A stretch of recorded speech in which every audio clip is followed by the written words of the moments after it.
Welcome back to another video. How we doing today? Lots and lots to talk about. But first, Commanders Corner. We are going to talk about Commanders, pure Commanders video. You know how we do. Z Shaw, Jay Nice. So, John, big dub, 2-0, swept the Giants for the season. Always love to see that. Fuck the Giants. Fuck every other NFC East opponent. I want to go 5-1 in the division for the rest of the year. And we got a big dub at a in New York. Let's just talk about that. What did you see that impressed you from this game, John?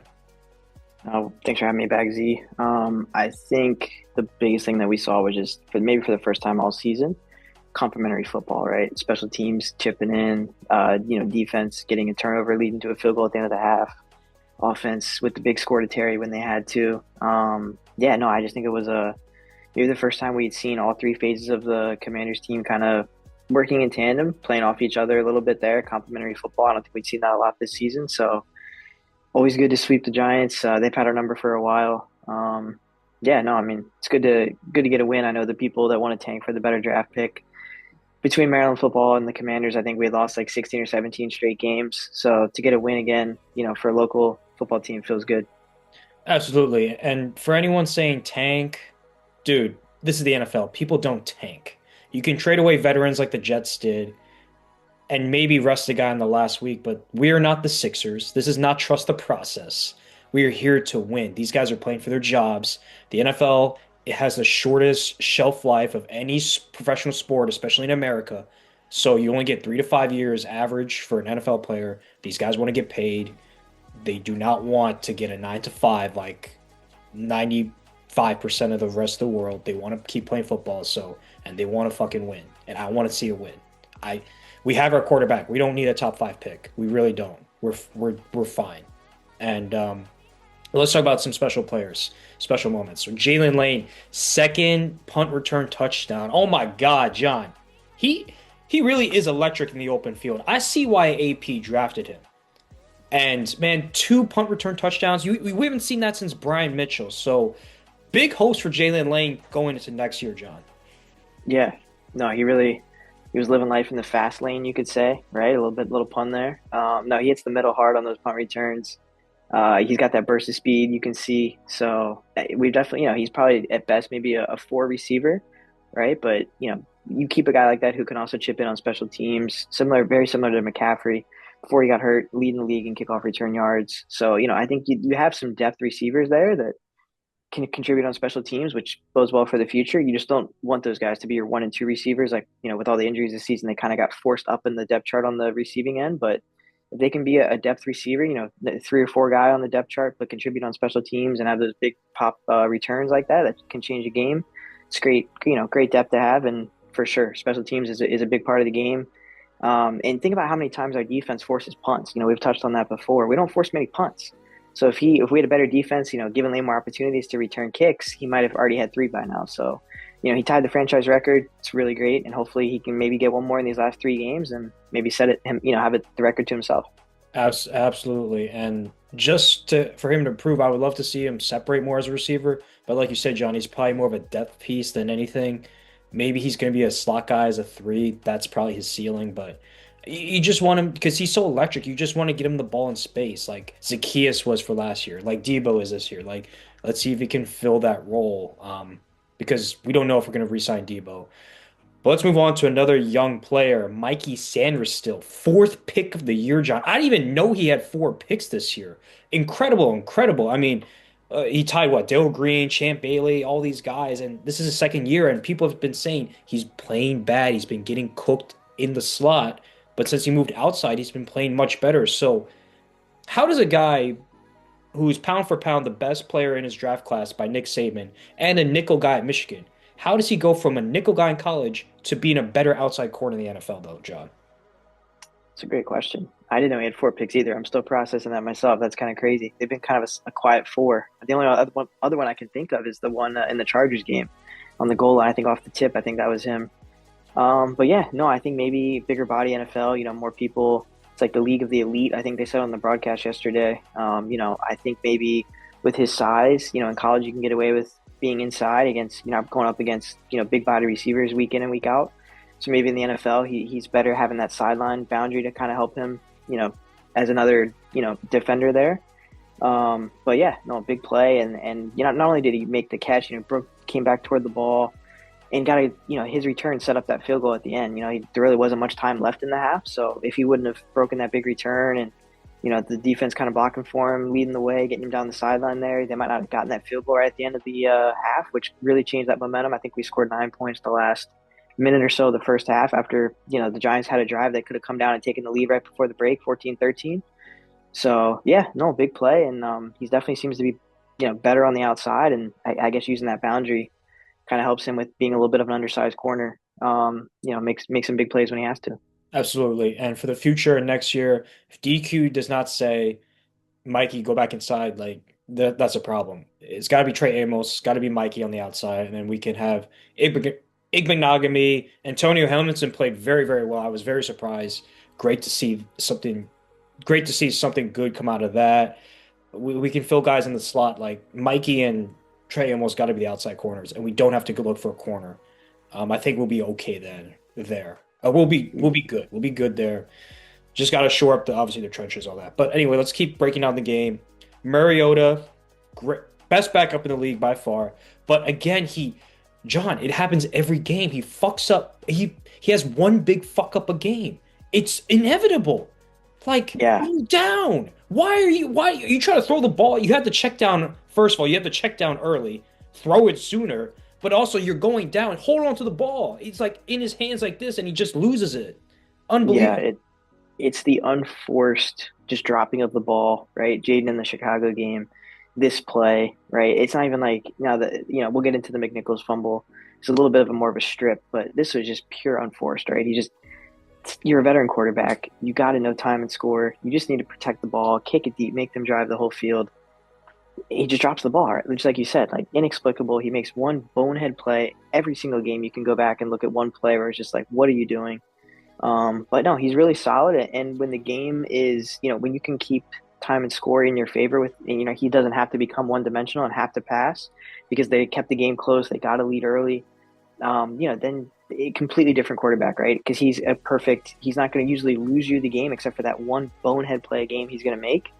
But if you can scheme guys open, pound the run. I know we'll get into more about the OC stuff, but he's a very solid backup. It's great to have him. Obviously, he's a leader of men, and he's been a big mentor for Jaden. But just he's a veteran. He's got to stop making those just stupid unforced errors at least once a game. Yeah, you expect that from a rookie or like, a Jackson Dart, but not from someone like Mariota who's been a vet. But anyway, great win. Thank you, Marcus, for getting us the win. Appreciate that, bro. Had a great throw to. Let's talk about Ben Sinnott. That was a great. I thought that was gonna ice the game. That throw to Ben Sinnott, great route by Sinnott. Cliff dialed that play up for Sinnott, by the way. So any of you doom and gloomers saying Sinnott sucks, with the game on the line, Cliff dialed up the play for Sinnott, put him in the game, trusted him, and Sinnott made a play. That's what we'd love to see. Yes, it was like one target, one catch, and in the very first like third down, John Bates was running around, so I was like a little worried, like, oh no, is Sinnott not going to get targets? Is he not going to run routes? But you know what? Sinnott ran his route. He got the ball, he caught it, and it was supposed to ice the game. But that's what you want to see from him, right? Like, any Yeah, quick takeaways no, from Sinnott?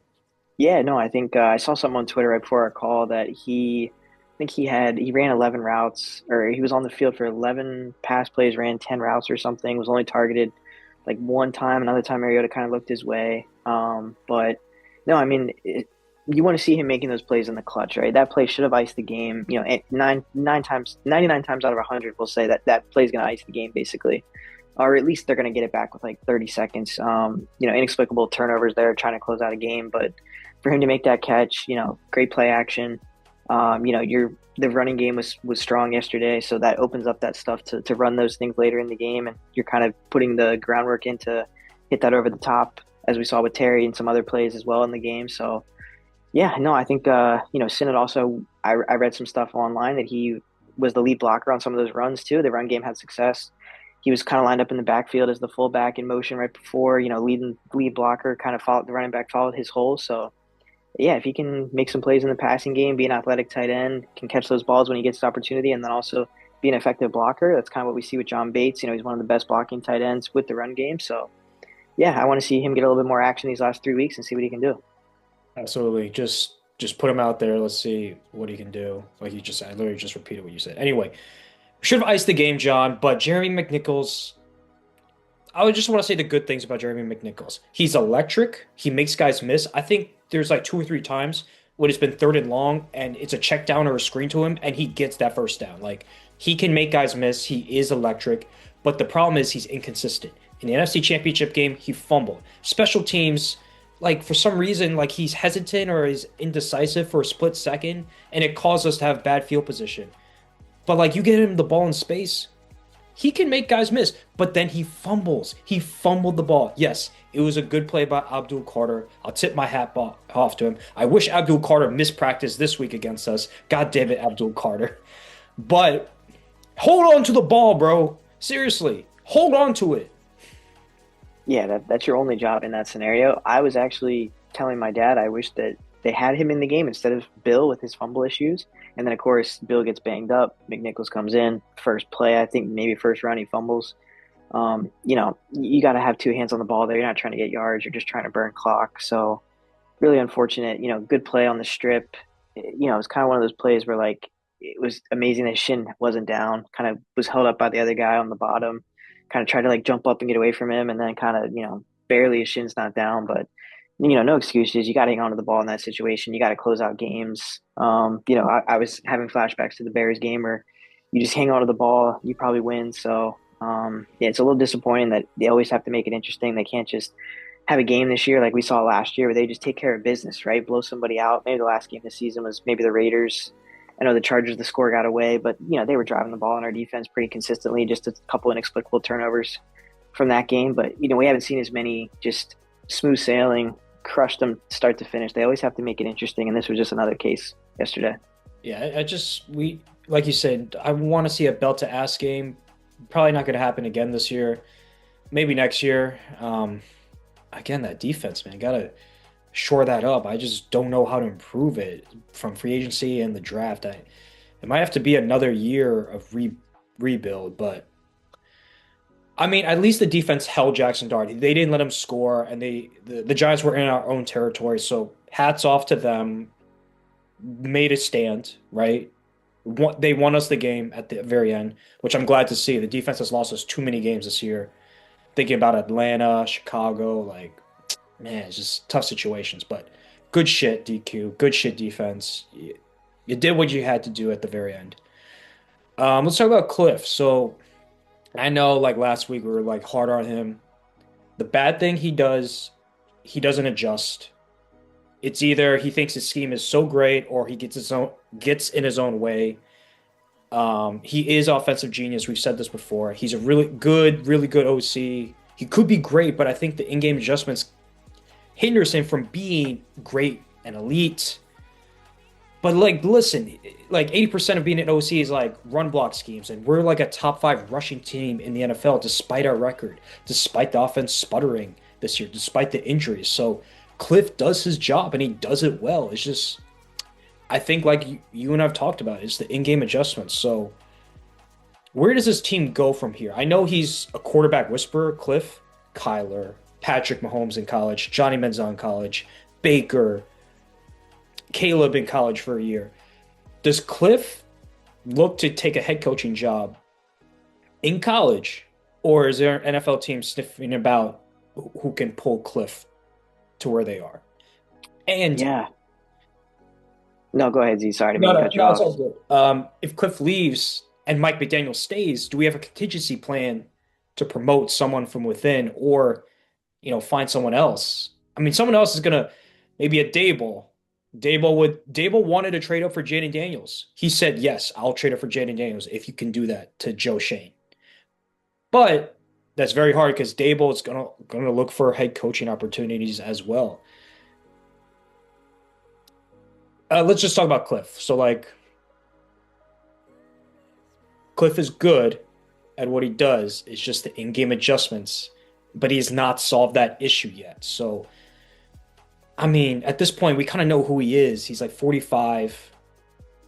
Is he going to change? You hope so, but like he hasn't done it. So I'm like, what do you see from Cliff?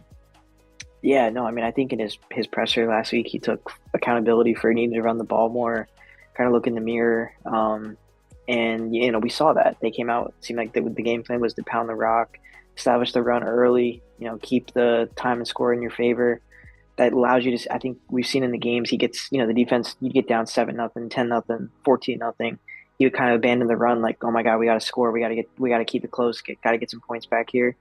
But I think when they got a lead early yesterday, could build off of that. He didn't abandon the run too quick. I think that was a game plan coming in as well, so he didn't have to deviate off of that. But I think, like we've touched on, the in-game adjustments I don't see as much of. I think he made it a point this week to come in and pound the rock. Hope they probably felt that this was a game they could keep their offense. Their defense could probably get a little bit more stops and keep it a little bit closer, maybe than some of these other weeks. We've seen the score just get 2, 3 scores. They're down early in the first half. So he would just basically abandon the run and just pass, pass, pass. I think he scripts well. I think his pregame script for his opening drives, they always seem to have a plan and get guys are open and they're executing. We saw the Chiefs game very similar. Great opening drive, dinking and dunking down the field, taking what the defense is giving you. You call a pretty safe screen to Debo, goes right through his hands off the helmet. Guy picks it off, right? But that was another game where you can see Cliff has put in good opening drives with his scripted plays. It's after that kind of that first 15 that doesn't seem like he makes a lot of adjustments or keeps another tight end in if we're getting, they're getting pressure on the quarterback. So, yeah, it's kind of one of those things where the only person maybe you promote from within is Brian Johnson or David Blau. I saw getting, former quarterback in the league himself, kind of the quarterback coach now.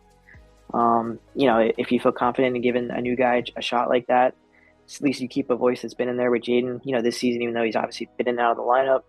And yeah, like you said, if you can't get Mike McDaniel, his past relationship with DQ, or if Cliff leaves, I don't think there's many big college openings left that Cliff would be enticed to leave for. I don't know if another team would call him. I think Dable's worth at least an interview if Cliff does leave or you go somewhere else. It's kind of one of those things like, is there someone else better out there than what you already have? I'm not sure the answer is like a for sure yes. I think if he leaves this season, I'm not as like, oh my God, we're in a bad spot as if he were to have left after last season. So, I'm kind of indifferent on it. I think if he stays, I think, you're going to have, hopefully Jaden can overcome if he's healthy next season, which you hope he is. You can overcome those lack of adjustments from Cliff. If Cliff were to go, I think you have some decent people on a short list you could call in and at least bring in for an interview. And, I think either way, I think if you have your quarterback, I think that's always a good start, right? We have our franchise guy, regardless of what anyone else thinks. Jaden's a franchise quarterback. So, we have our quarterback in the building. I think, we need an experienced OC would probably help.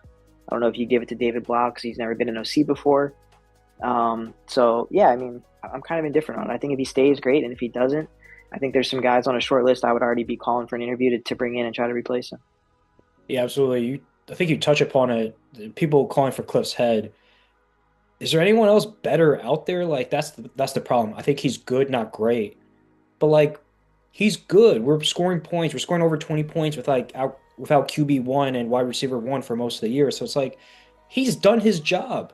Like he really has. Like is someone like who I've been very critical on is like Sean McDermott, head coach of the Bills, defensive guy. He doesn't have his defense playing at an elite level or at least a good level. Like it's average at best, if not below average. The only reason the Bills have been winning is because of Josh Allen playing Superman every week. So Sean McDermott doesn't even do his job. He doesn't even get his side of the ball right. So Cliff gets his side of the ball right. Obviously, he's the OC, so he needs to get the offense rolling. He's always had the offense rolling. College, Cardinals, like he's always had the offenses humming. So he does his job. Is there anyone better out there? I really don't think so as an OC. Like, I think Mike McDaniel's better, but I don't know if Mike McDaniel's going to get fired. I think told Stephen Ross, owner of the Dolphins, that Mike McDaniel's going to be a superstar. You just need to give him some time. So he might stay. And that's okay because Mike McDaniel's definitely a head coach material. So keep Cliff. You don't fire him. If he leaves, right? But and then you try to hire the next best guy. But I mean that's the problem with these defensive coaches like DQ. Like you got to keep finding the next OC. Look at the Bucks. Liam Cohen, Dave Mm-hmm. Canales leave, and then they can't find their next superstar OC, and now the Bucks are reeling. Bucks are bad. Baker's not playing as well as he has been in the past. But Anyway, I digress. Let's talk about Bill. So Bill has that spark. He's electric. His cuts are violent, John. Every time he cuts, I'm thinking, my God, he's going to tear the turf apart. Now, he fumbled, and people were saying he has bad body language and he gets his own head. Like, Bill has this story or he has high hopes, and if he doesn't meet these expectations, he's got bad body language and he kind of gets in his own head. I think that's Hmm. a big reason why he hasn't been getting that many touches after the first quarter of the season. He gets in his own head and he gets in his own way. But he's a rookie, so you give him a learning curve. There's a grace period. So hopefully next year he can just say, okay, I didn't burst 20 yards. That's okay. I'm gonna get it the next one. Like, just keep plugging away, Bill, is all I'm saying. Yeah, no, I mean he's he's got the best jump cuts of all the running backs. You know, Rodriguez is probably the most downhill runner in terms of just run it right at you and run through you. But you can tell Bill's the most kind of running back in terms of the cuts, the explosiveness, hitting the hole. He had that nice touchdown run where he just, huge hole, right? Just gaping hole. And he, put two hands on the ball, ran through the end zone, got his touchdown. But yeah, no, I think the more reps he gets, the more opportunities. Obviously, the fumbles are a little worrisome. Connerly had, I think he actually fell on two balls that could have been turnover, and he was around the play, jumped on him. Shout out Connerly for being aware and getting on that ball and keeping those possessions. But yeah, I think if he cleans up his fumble issues, he's got the explosiveness, he's got the vision. I always felt like with B Rob, shout out Brian Robinson when he was our running back, that he always just seemed to run right into the block, right into the one guy. I do think Bill's got better vision as an NFL running back, and yeah, he's got those elusive cuts, like you said. So definitely a promising piece. And you get Eckler back next season healthy. You got to keep a Rodriguez or McNichols. I think your running back room, it's not. It's kind of like, yeah, my dad and I were talking about this.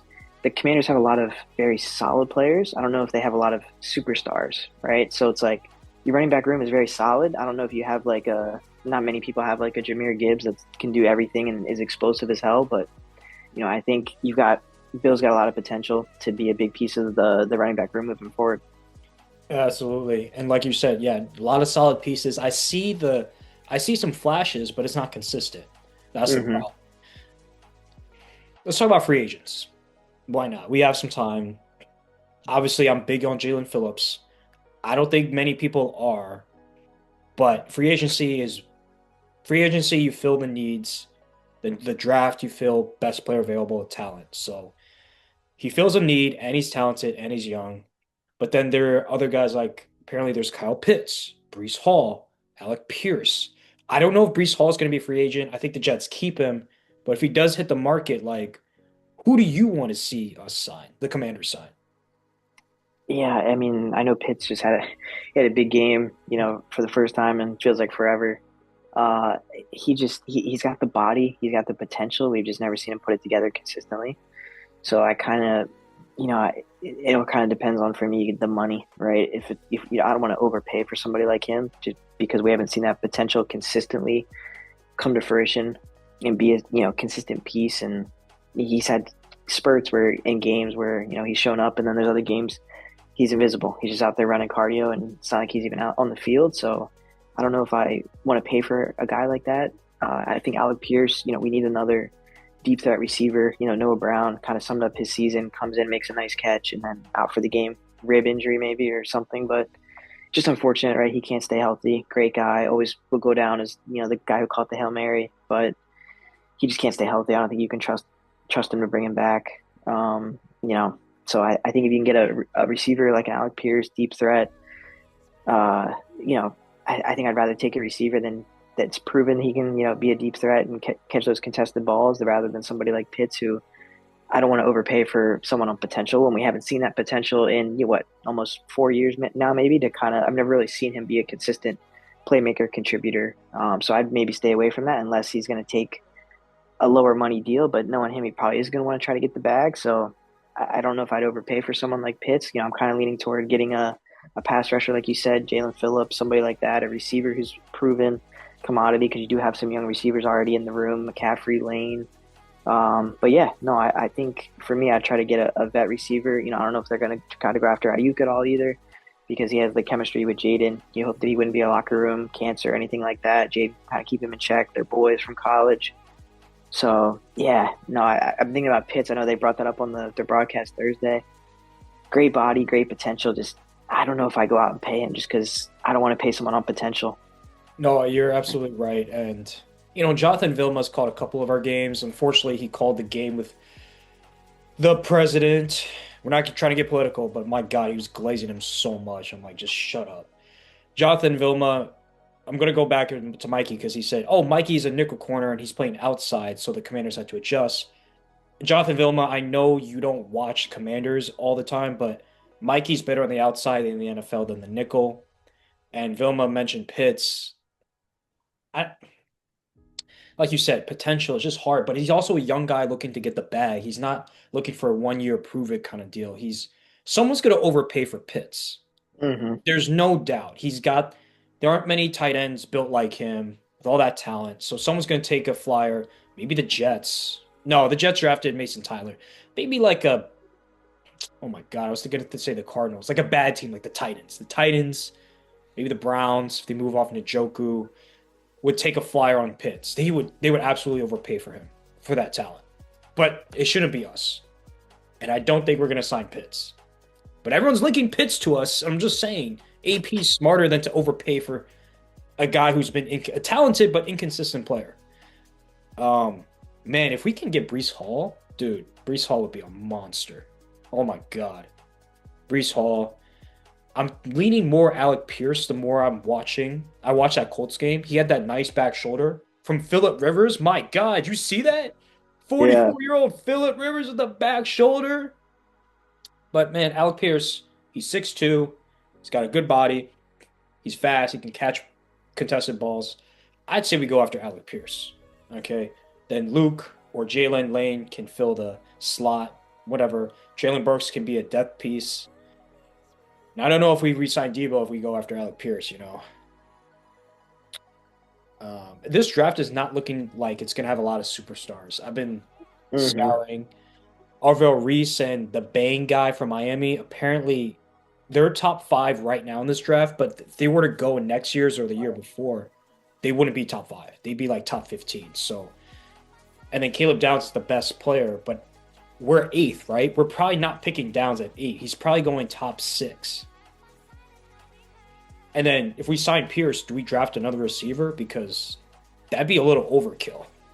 yeah, yeah. No, I think whoever they can go after in free agency, and vice versa, they're going to pick up some receiver. We just don't really know where, and I think you need a top end receiver. I think we have good like wide receiver three, fours, and fives on the roster. I think you got to go out and get a wide receiver two to kind of pair with Terry. If that's Ayuk, if that's Pierce, I don't know if you're going to get that in the draft because I don't think the draft is very strong, top heavy. I think it's a very just kind of probably to get in depth pieces. It's going to be a weaker overall kind of top of the draft. So yeah, for me, that would kind of lead me to lean toward going, veteran receiver as a big free agent signing, either Ayuk or Pierce or somebody that can come in and be a kind of a wide receiver too, not more of like a 3, 4, 5 that you would draft and kind of have a project for a couple more years. Absolutely. So many holes to fill. Do you think we trade Payne? Like, I feel like we're going to trade Payne. I think I could see Peters trying to acquire more picks. Excuse me, after Tunsil, you lost your second. I could see him trying to trade down in the first and maybe acquire back a second or a fourth and try to get some picks.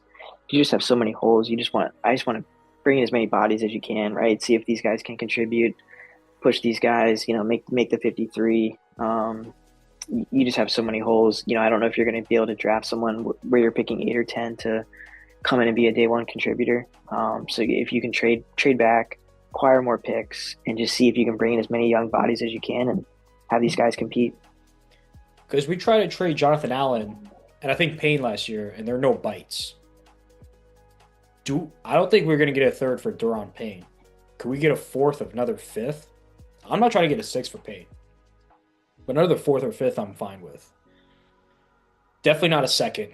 Not getting a second for Payne. There's no way. I mean, so let's talk about Quan Martin. Quan Martin obviously has been ass. He sucks. Like he messes up tackles, comes at bad angles, and doesn't wrap up. But I didn't really see him on the field. I saw Will Harris at free safety. And on the depth chart, Will Harris is the free safety. Reeves is the strong safety. You got Quan Martin behind Will Harris. So does that signal that Will Harris is going to take over the free safety spot for us moving forward? Yeah, it seems that way. He was a big, off-season acquisition. Yeah, I know Joe Witt talked about him being one of these guys that comes downhill and hits you hard. And, we didn't see as many. I think Quan was on the field for one of the fourth and goal throws. Um, but yeah, no, I think it seems like Quan played less, and it seemed like Will Harris got more plays at that spot. Yeah. Man, if we can get Caleb Downs, I'm all for it because we definitely need to shore up the safety spot. I just want competency. I just don't want. You don't need an elite safety. You don't want Quan Martin.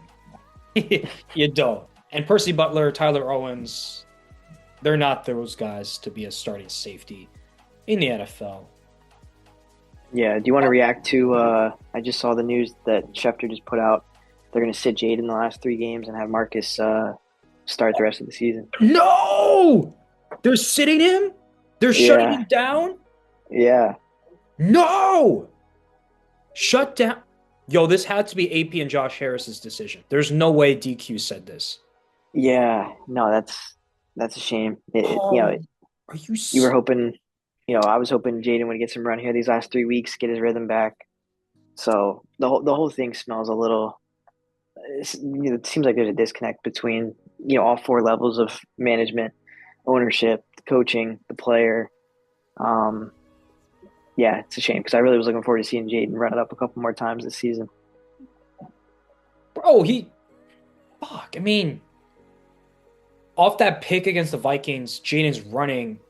If I were Jaden, I know he's a competitor and he threw a pick and he feels responsible, but I wouldn't be mad if you just let him go. Be like, okay, let me just chill out so he doesn't get pancaked by Isaiah Rodgers.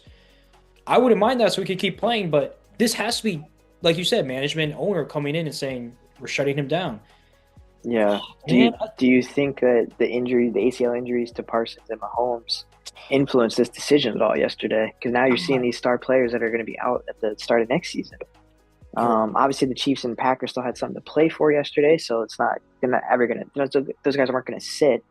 But you have to wonder if that factored into like, crap, we're in a lost season. Is it worth putting them out there? And God forbid a bigger injury happens, and now your next season's in jeopardy too. I think that absolutely played a factor because you have two stars get injured and now they're gone for most of next year. Like, and the Packers traded two firsts to get this guy. And Mahomes is their whole team. So those are two huge stars, and I think that played a major, major factor in shutting Jaden Daniels down for the rest of the season. It's unfortunate. If he's healthy, you play. If you're hurt, you're hurt because everyone's hurt in the NFL, right? Mm-hmm. Yes, Jaden's spindly, and I think that's just his body frame. But like, just be smarter on the hits. Don't take hits. Don't try to fight for first downs or touchdowns. Just hand the ball off. Always slide. Never take Mm-hmm. hits. Don't be Jackson Dart. Don't. You're not built like Josh Allen. Don't try to truck linebackers or hurdle them, bro.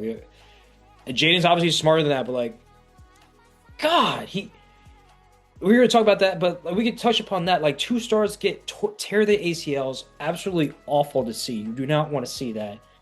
I definitely believe those guys getting tearing their ACLs played a factor in AP and Josh Harris probably shutting down Jaden the rest of the year. I do not believe this is DQ's decision at all. This does not. DQ has always been like, we're not rebuilding. We're retooling. We're reloading. Whatever he's saying. Mm-hmm. And AP did go out and say, "Hey man, we are rebuild. This is a rebuild."